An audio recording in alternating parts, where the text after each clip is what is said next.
Welcome everybody, my name is François Letarte and this is my channel JDRD30, a channel about tabletop role-playing games. So, question 16 of RPG A Day 2017. Which RPG do you enjoy the most playing as is?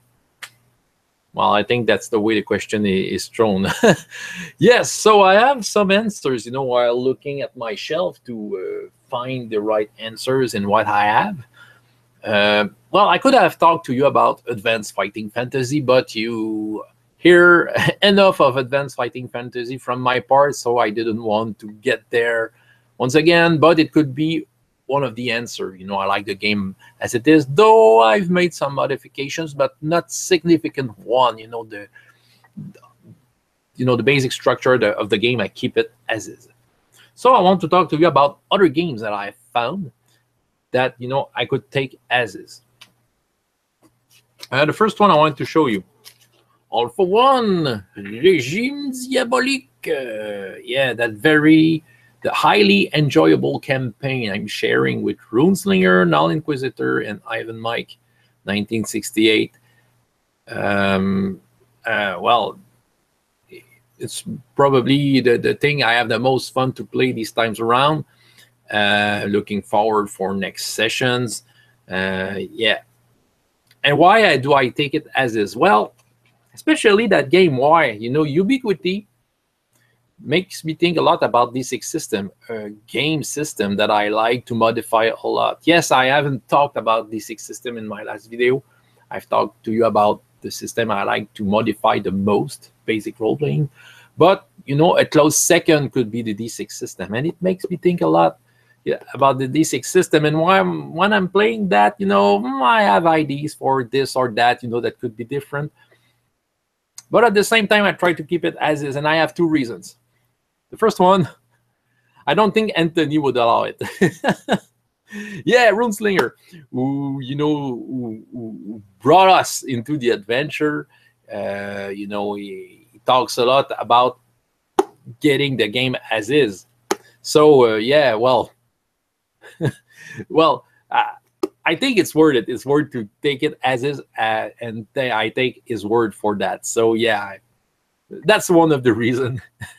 The second one, it's because I have to discover that game. When playing with it, we have to learn about it. We have to get used to it. And I have made a remark in one of my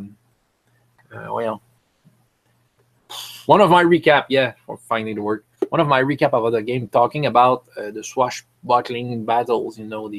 Is not as long as I would expect, but I think it's something you have to learn to do with that. When you get into a new game, you have the reflexes of older games you had, and since All for One, everything in All for One makes me think about the D6 system, but it's not the D6 system; it's something else.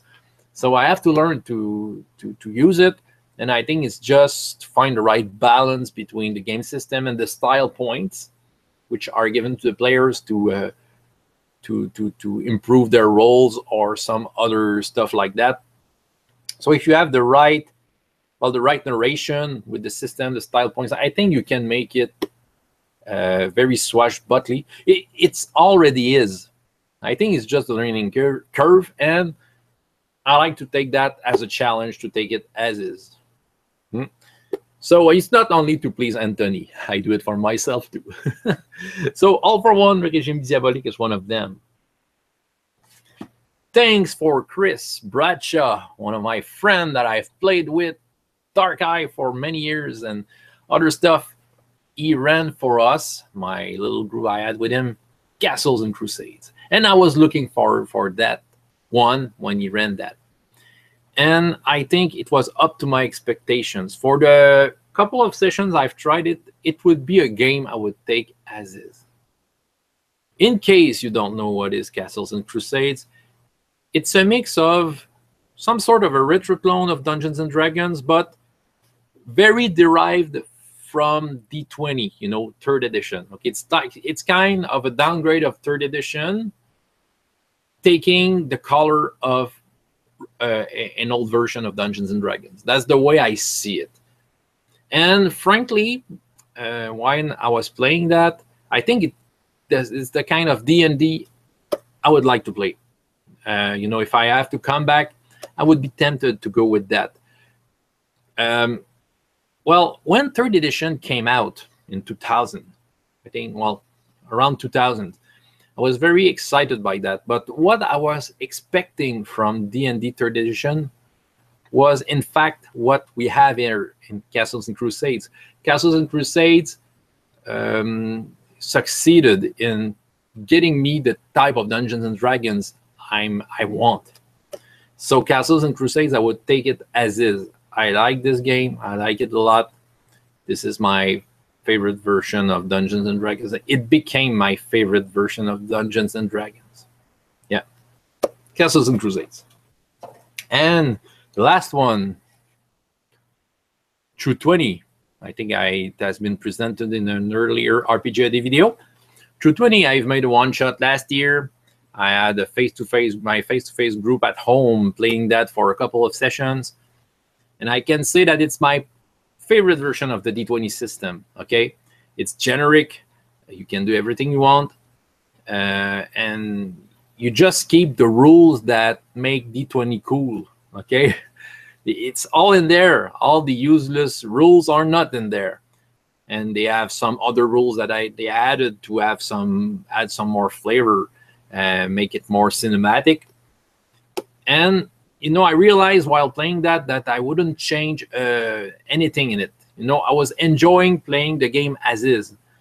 And even though, while playing, I was enjoying flipping through the book to find the right rules.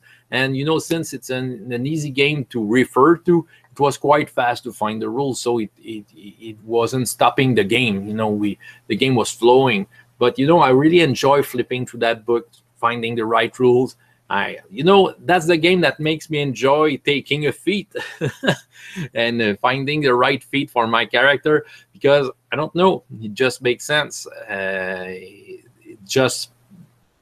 The characters are fun, leveling up is quite fun in that. True 20 is a game of choice that I take as is. I really love that. So that was 3 titles I had to offer. Probably there's other, but these are the 3 ones that came, to me easily. So soon. Stay tuned for that. François Letarde, JDRD30. And up to next time, I hope you have as much fun in your life as in your games. Goodbye.